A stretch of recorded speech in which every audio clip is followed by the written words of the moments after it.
नमस्कार, मेरा नाम है मनीषा सिंह और आप सबका स्वागत है हमारे YouTube चैनल हमारा प्रशासन पर। आज की इस क्लास में हम बात करने वाले हैं चेस्टर बर्नार्ड के बारे में और साथ ही साथ हम जानेंगे चेस्टर बर्नार्ड के द्वारा बताई गई अनेक सिद्धांतों के बारे में। चलिए शुरू करते हैं आज का लेक्चर। आगे बढ़ने से पहले मैं आपको बता दूं कि हमारे इस चैनल पर लोक प्रशासन से संबंधित अनेक वीडियोस आपको हिंदी लैंग्वेज में, हिंदी माध्यम में प्रोवाइड किए जाते हैं। अगर आप लोक प्रशासन के छात्र हैं या सरकार कैसे काम करती है इस विषय में आपकी गहन रुचि है तो आप बिल्कुल सही जगह पर पहुंचे हैं। चैनल को सब्सक्राइब कर लीजिए और वीडियो एंड तक देखें। अगर आपको वीडियो पसंद आती है तो कमेंट जरूर करें और वीडियो को लाइक करें। चलिए शुरू करते हैं आज का लेक्चर चेस्टर बर्नार्ड के बारे में। देखिए, चेस्टर बर्नार्ड आते हैं 1938 में, मतलब माफ कीजिएगा, चेस्टर बर्नार्ड की जो सबसे फेमस किताब आती है वो आती है 1938 में। 1938 में या 1938 में क्या हुआ था, आपको अगर याद हो, मैंने आपको बताया था लोक प्रशासन का विकास, और उसमें मैंने आपको बताया था कि कई चरण आते हैं। जैसे पहले चरण में जो है वो राजनीति को शासन से अलग माना गया था। दूसरे चरण में प्रशासन के सिद्धांत पर बात हुई थी। तीसरे चरण में चुनौती मिली। ठीक है, हम यहीं तक बात करेंगे। आपको याद होगा, मैंने आपको जब टाइम बताया था तो मैंने कहा था ये 1927 से 1937 तक चलता है।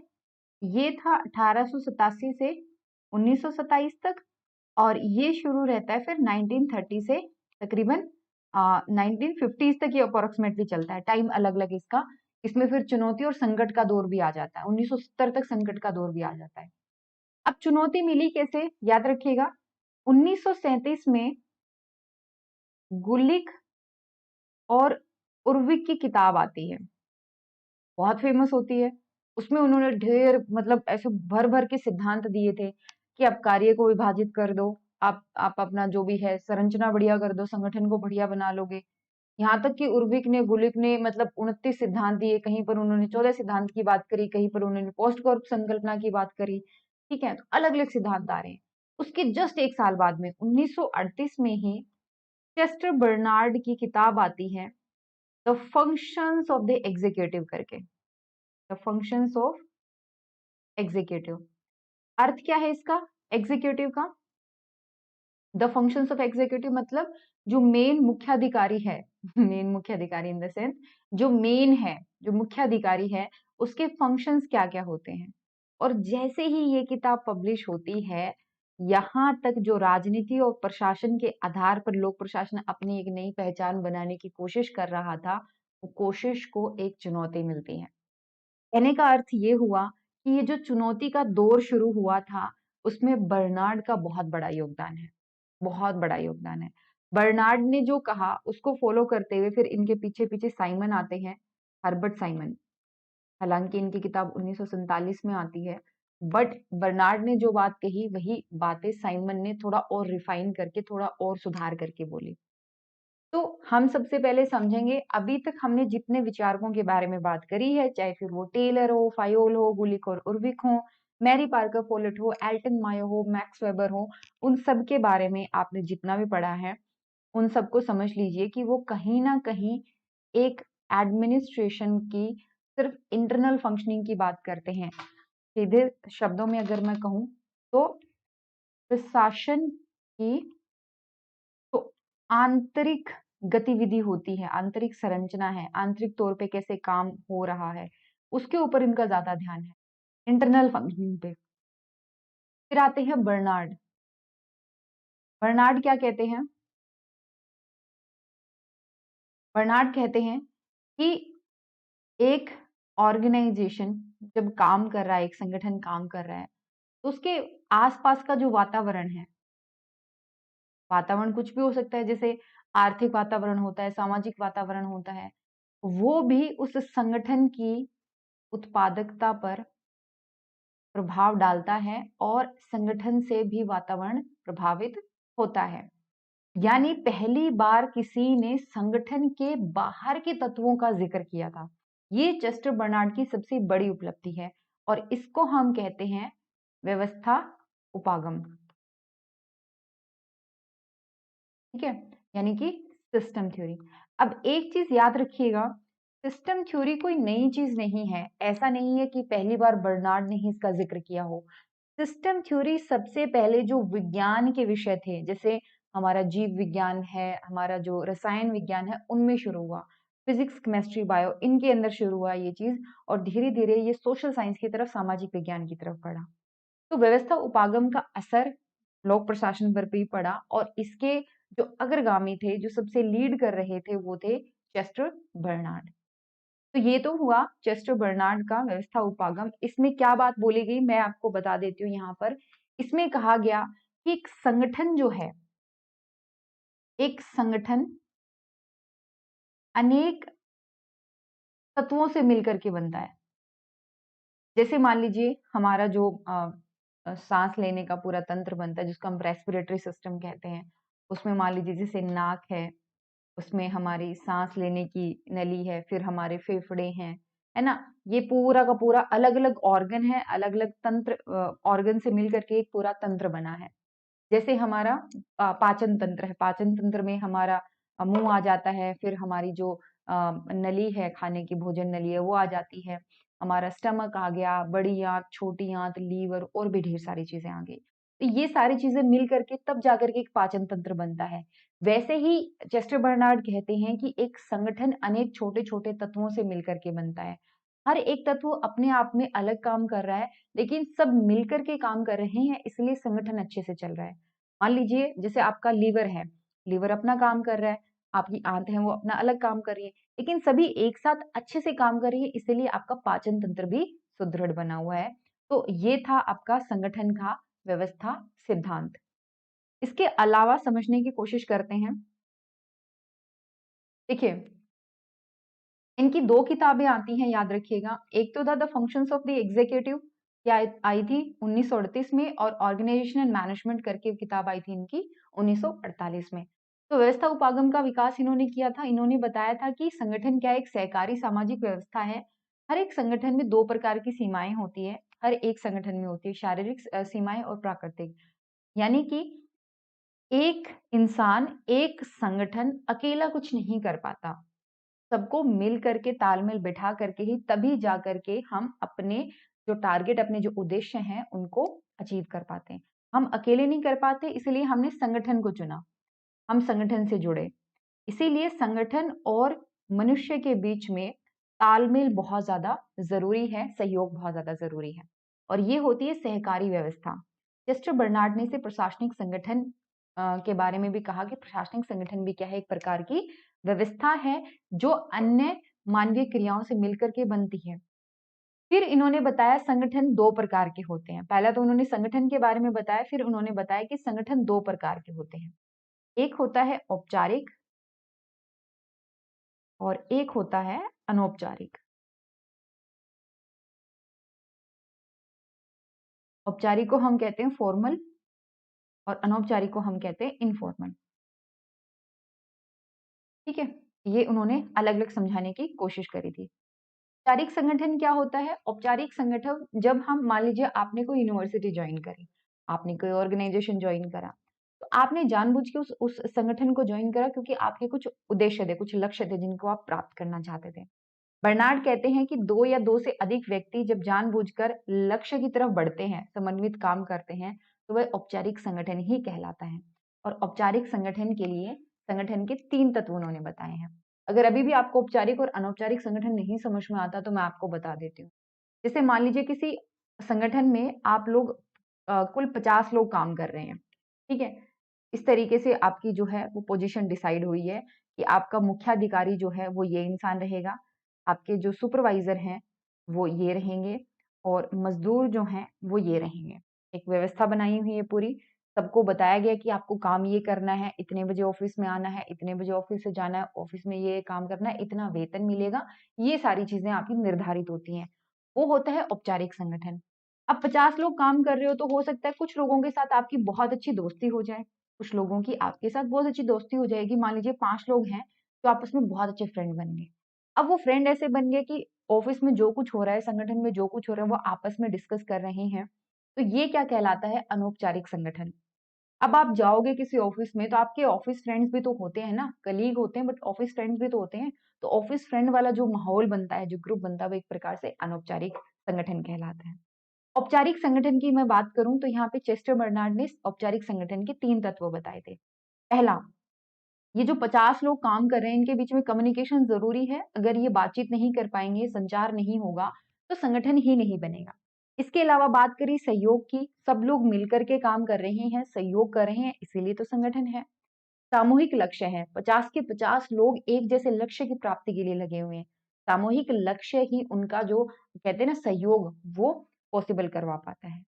अनौपचारिक संगठन के बारे में भी इन्होंने कहा कि ये एक प्राकृतिक व्यवस्था है। मतलब जैसे जैसे लोग इकट्ठे होंगे वैसे वैसे प्राकृतिक तौर पर जो है वो अनौपचारिक संगठन बनता चलेगा। इसके अलावा एक चीज जो उन्होंने कही कि मान लीजिए एक इंसान, एक मनुष्य एक संगठन से जुड़ता है, वहां पर वो 8 घंटे की नौकरी करता है, हफ्ते के 6 दिन काम करता है, और काम भी ऐसा है कि उसको बीच में बस आधा घंटे का जो है वो बीच में फ्री टाइम मिलता है। कई बार ऐसा होता है कि वो घर पे भी फाइलें वगैरह लेकर के आता है काम करने के लिए। तो काम तो बहुत ज्यादा है और बदले में उसको सैलरी मिल रही है मान लो 50,000 रुपए। तो ये तो हुआ इंसान का योगदान, याद रखिएगा, ये तो हुआ उसका योगदान।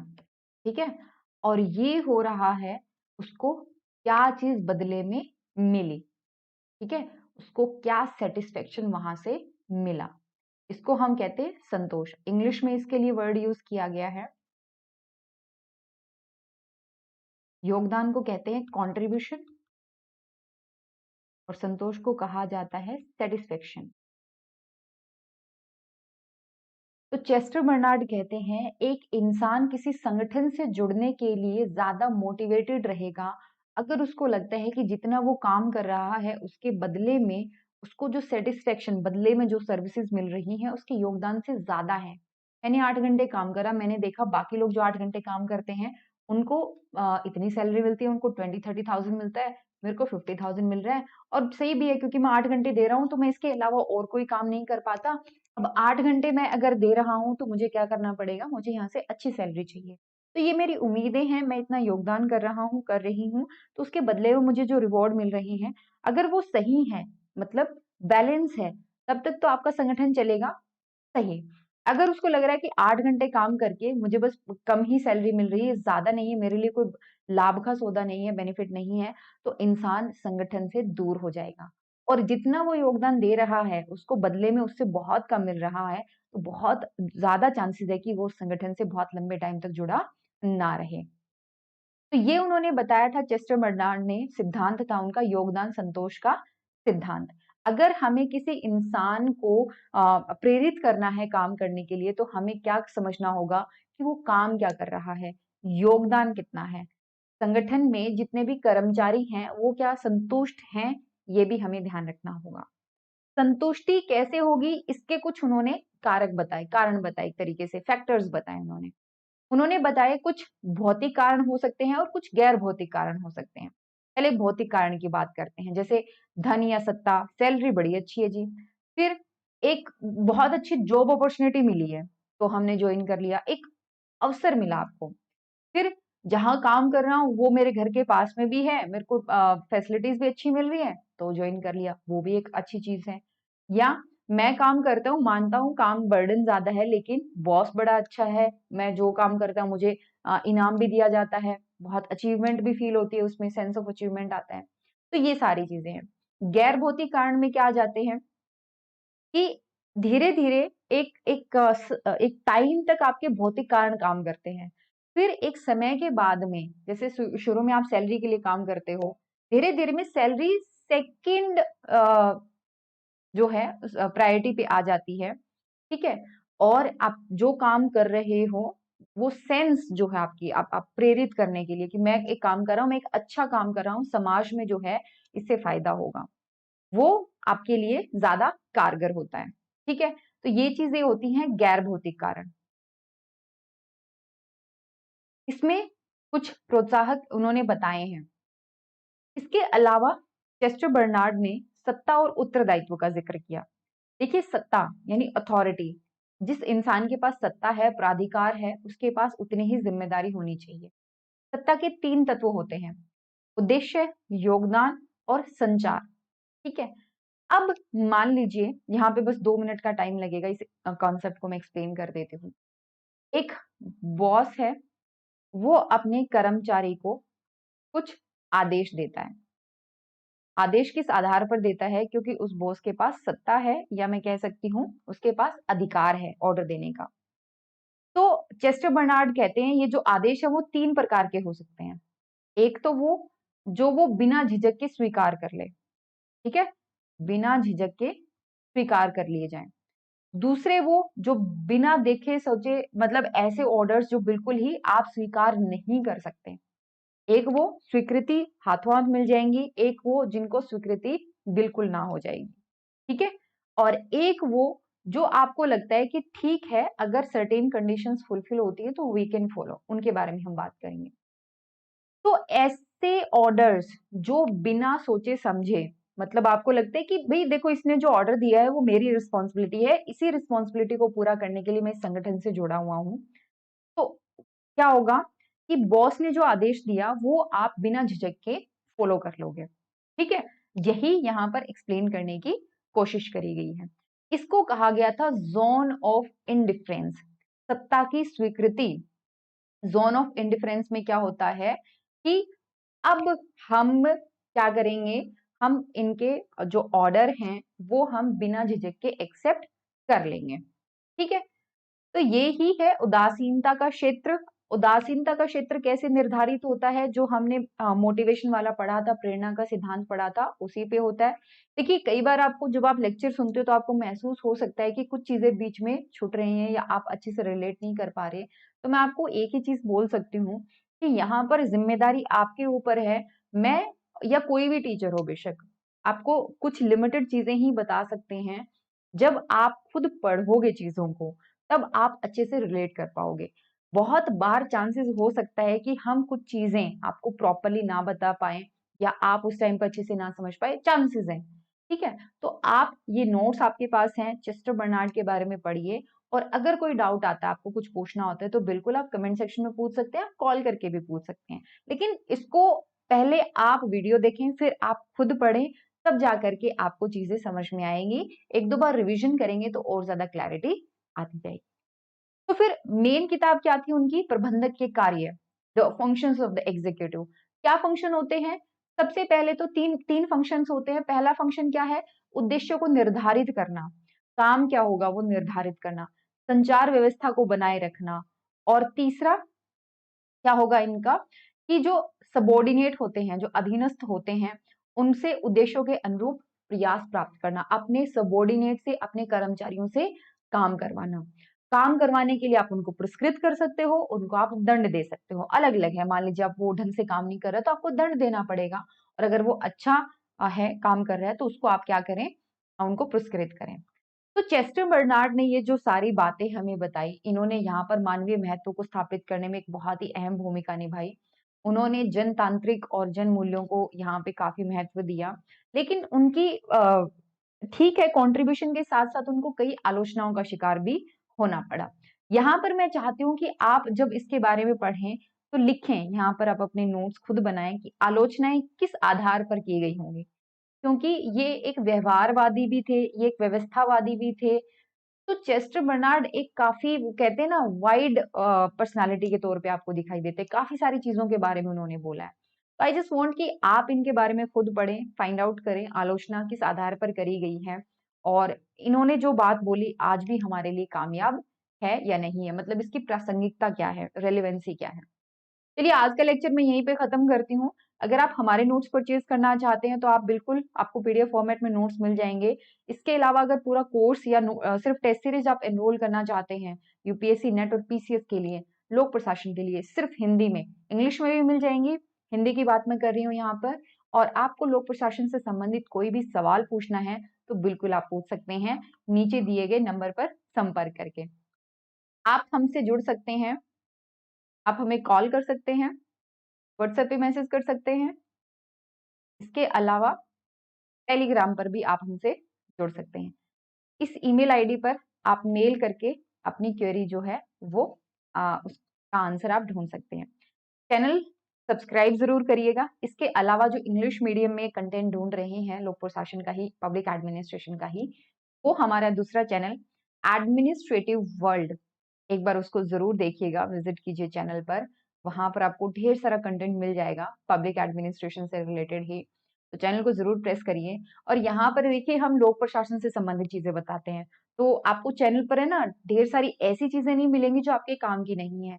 प्रशासन मतलब सिर्फ प्रशासन से संबंधित चीजें ही मिलेंगी, जो मुझे लगता है आपको डिस्ट्रैक्ट होने से, एक होता है ना एक टाइम के बाद में ढेर सारी चीजें अवेलेबल है चैनल पर, तो आप एक टाइम के बाद में डिस्ट्रैक्ट हो जाते हो, उससे आपको बचाएंगी। आपको लोक प्रशासन पढ़ना है, हिंदी में पढ़ना है तो हमारा प्रशासन सब्सक्राइब करिए, इंग्लिश में पढ़ना है तो एडमिनिस्ट्रेटिव वर्ल्ड सब्सक्राइब कीजिए। चलिए, इंतजार रहेगा आपका। आपको अगर क्वेरी है, आपके कमेंट का इंतजार रहेगा। तो कल मिलते हैं नए लेक्चर के साथ। Till then take care and bye bye.